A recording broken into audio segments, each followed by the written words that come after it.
Aloha Warriors, Sensei Joshua Loya, Guardian Quest Martial Arts and Blind Community Martial Arts, and behind the camera, Sensei Andrea Loya, also of GQ Dojo, Guardian Quest Martial Arts, and Blind Community Martial Arts. As promised, in the Facebook group, by the way, you can get an invite, Team Loya, students and training partners. I did say that I was going to try to do a couple of videos today. Today, I want to start with some basic exercises we use for conditioning at Guardian Quest in Guardian Kempo Kajuga Do, which is the parent art of what we study. So I'll unpack that in another video. So the first one we're going to do is called standing breath abs. This is to help create breath control,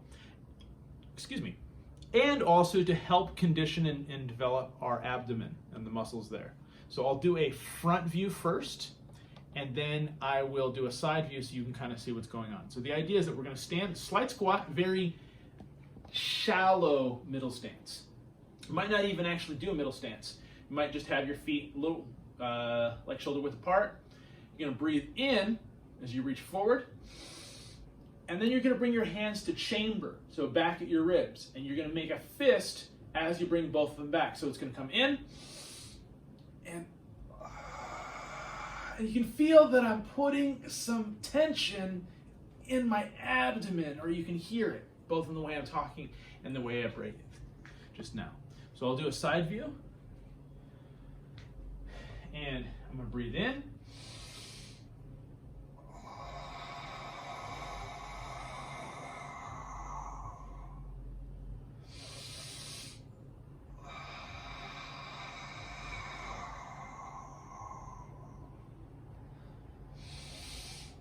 Breathing in, his belly expands like a balloon, and then when he breathes out, the balloon,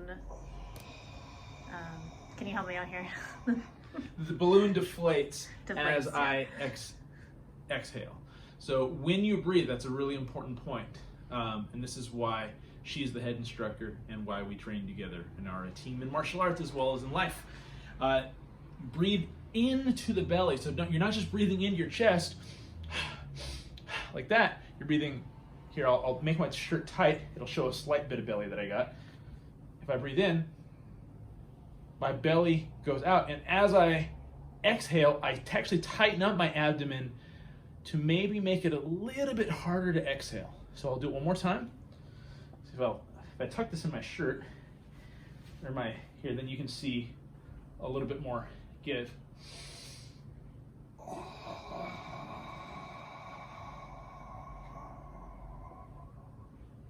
And that's actually a little bit fast that time.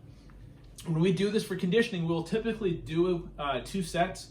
We'll do one that is slow or kind of regular speed, and then we'll oftentimes close out our conditioning warm-ups or what have you with a set where we're breathing in a little bit faster. And we'll do that exercise for about 1 minute. When we do it, nothing wrong with doing it for longer, but that's the first one. So standing breath abs. Second exercise I want to show you is our squats. So the common squats that people do, they'll have their legs out to the side, and they'll only come down this far. They'll stick their butt out so they can really get that back of the hamstring. They don't go any further, because if you go out like this, see how my toes are out to the side? I could potentially hurt my knees. Now, I don't want to do that, but I do want to train myself to be able to squat all the way down and not hurt myself. So, really important point, you're going to start with your feet. Oh, that sounded like an earthquake or something. That was weird. Toes and knees in the same direction. I need to make sure that my knee doesn't go out or in, because then I'm going to stress my knees. And I want to help train you to have strong knees, not knees that are more damaged. So if I have my knees and toes forward, I'm going to breathe out as I go down, and then in as I come up. Right? So we will breathe in and out. We'll breathe out as we're pushing or pulling, and we'll breathe in as we're kind of rebuilding. So we want to train ourselves to not need to breathe that way. You can breathe both ways to start out. I like to breathe in as I go down and out as I come up. And the other thing is I turn my shoulders back so that my palms are forward so I can promote good posture. And I avoid leaning forward. So I go down and I let my heels come up. And I'll show this in a side view in a second. So for those of you who've been training with us for a while, you'll know balance squats. And as I come forward, I'll breathe in and I'll scoop forward.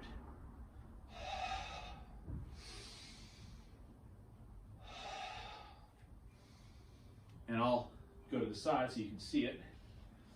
You can tell that, you know, I have some issues with my knees a little bit. You can hear them crackling. And by the way, we had a student one time that told us they wanted to grow up and become a Rice Krispie treat. No, you don't. All right. So you see my toes and my knees are the same. They're straight forward. I'm going to breathe out as I go down. And if I have problems with my balance, I can catch myself with my hands. There's nothing wrong with that. You go with where you are. I've done some workouts today, so my balance it takes me a little bit of effort today. So then I'm going to scoot forward and come all the way up. If I try to keep my heels all the way down, when I go down, I will hurt myself. So the way I avoid hurting my knees by keeping my knees and my toes pointed forward, and I allow my heel to come up when I get low enough. So I'll do a few reps so you can see it.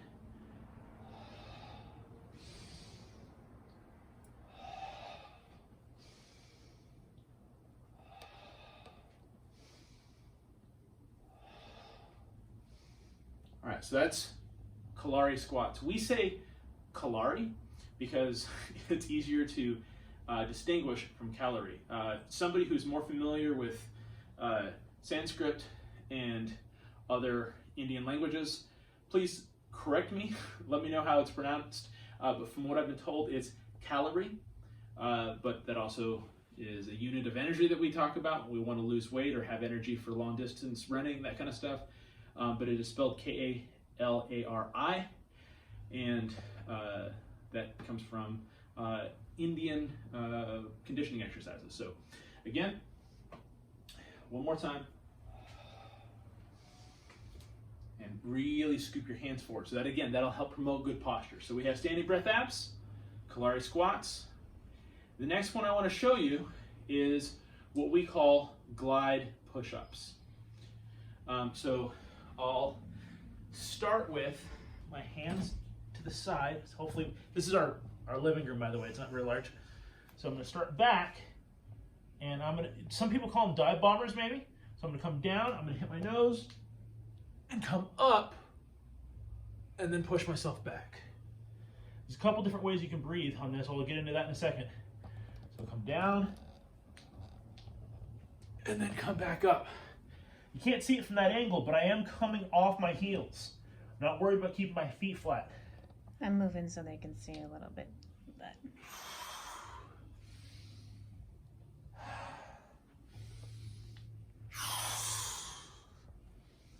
This is really good for strengthening your shoulders in particular. For those of you guys who surf or you just want to have strong shoulders, this is a good one for that. I think I have enough room for this direction. Maybe. Be careful of your head. Yeah. All right.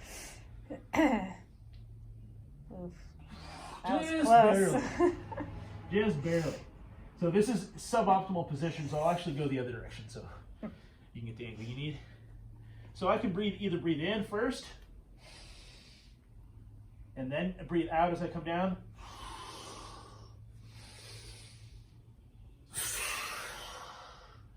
Or I can breathe in as I come down.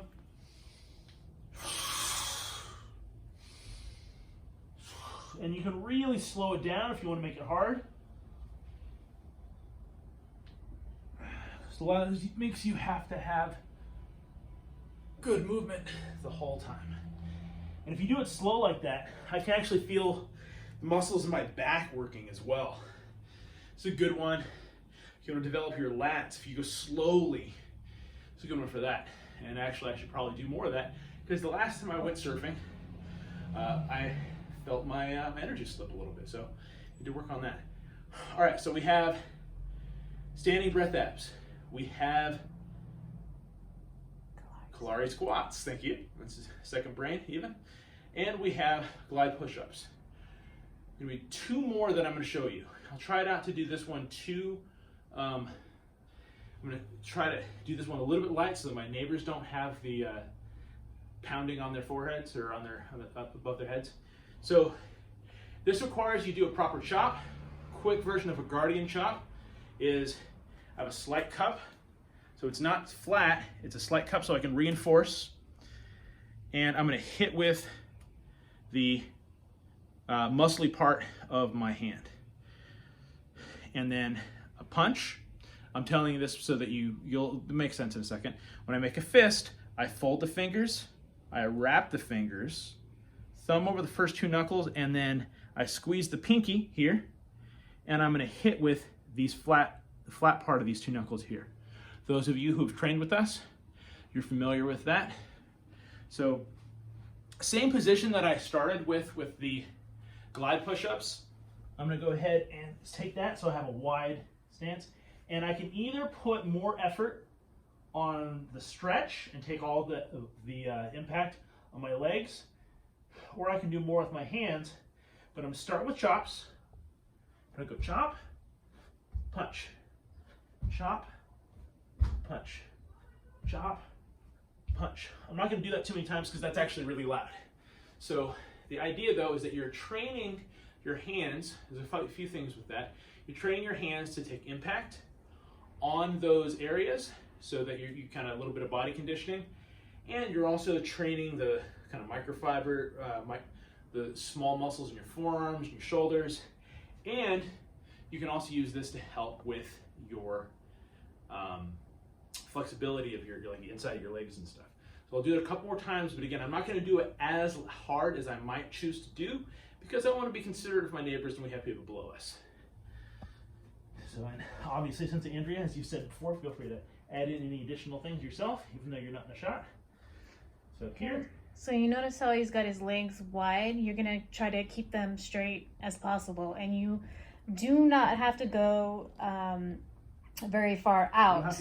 Like you can even be shallow. So if he like scoots back, that would be shallow. And that's okay to begin with. If you challenge yourself, you go a little bit further forward. Yes. And of course, you can hit harder if you want. The rule we picked up from, articulated this way from David Reed, one of our former Brazilian Jiu-Jitsu instructors. If it hurts, don't do it. So modify. That's how we would put it. Borrowing from Jiu-Jitsu, the adaptive martial arts program we teach, absolutely modify. Because, not everybody has a significant disability that people would recognize as such, but everybody has things that might make it harder for them to do. Maybe they have a hurt knee or a sprained wrist or something. Modify so that you do not injure yourself. In a future lesson, we'll talk about the difference between pain and discomfort, but lesson for a different time. So the last one that I want to show you today is what we call tabletops. This is to help develop shoulder strength and shoulder flexibility. So there's 2 aspects of this. So this is, you might have seen people refer to this as reverse table. So I'm going to start with, do I need to go the other way? No, I'll move around. Okay. All right. So I have my hands behind me. I'm going to come up, and this position is where I get a little bit of a stretch. So down in the front part of my shoulder here, you'll feel that. So I'll come up, I'll do like a reverse push-up or a dip, and then I'll come back up, and I'll come straight. I'm not putting my butt on the ground. I'm still holding my weight. Obviously, if it gets too tough, you can let yourself down. But the idea is I switch between reverse table, I go down, and this is where you can really stretch your shoulders. I come back up, and I bring my legs straight. I go back and forth. And with all exercises, breathe. That'll not only give you more energy, but it'll also help you metabolize fat. If you don't have oxygen, you cannot metabolize fat, and you'll be working with far less energy, and you won't lose as much weight or fat as much as you lose the weight from the part of your body that you're probably most interested in losing, which is your fat. All right, is that confusing yet? Point is, breathe. It'll be a way better situation for you. So I'll do 5 reps of each of the exercises so you have a nice review. So we have standing breath abs.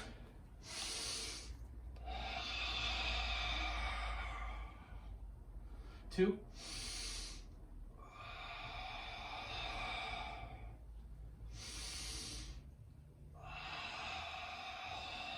This is a fast set, faster than you probably would go.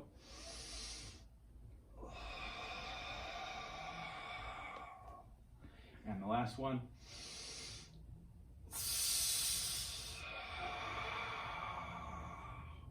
I actually broke one of our rules. We'd usually try to breathe out with control through the back of our throat, not through our teeth, at least on that particular exercise. Kalari squats. So again, toes and knees pointed forward. Make sure I have my shoulders rolled back, my palms forward, and I'll do 5 of these.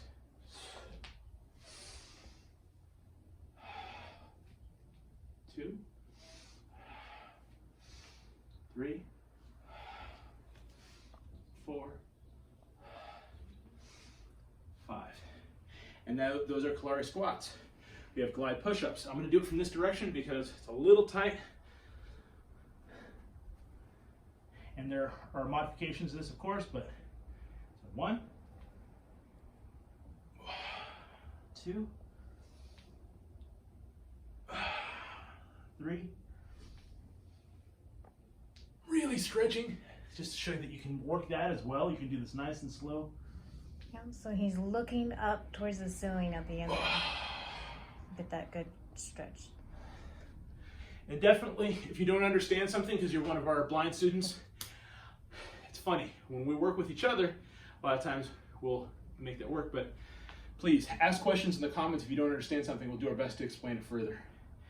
We have the chop punch, straddle push-ups, and the straddle refers to the legs wide. And I'll do a shallow one just so I can avoid extra noise. So again, having good proper chop position, the slight cup, chop, punch, chop, punch, chop, punch, chop, punch, chop, punch, and chop, punch. I didn't actually count, so I don't know if that was 5. I think so. And then we have the last one. Assuming I'm not skipping anything. I did a workout right before this, so I was already tired. So I start with my butt on the ground, feet flat on the floor, come up, reverse table, down, up, straight, and again, up, down, up, straight, up, down, up, straight, and one more time, up, down, up, straight. All right, and so those are not all of the conditioning exercises we do, but I wanted to give you some exercises that you can do that are relatively straightforward. Please, if you're using them, if you're practicing them, let us know. I'd love to hear it. All right, as always, I want you, whether you train in Guardian Kempo or not, encourage you to become Guardian strong, strong in the inside and strong on the outside.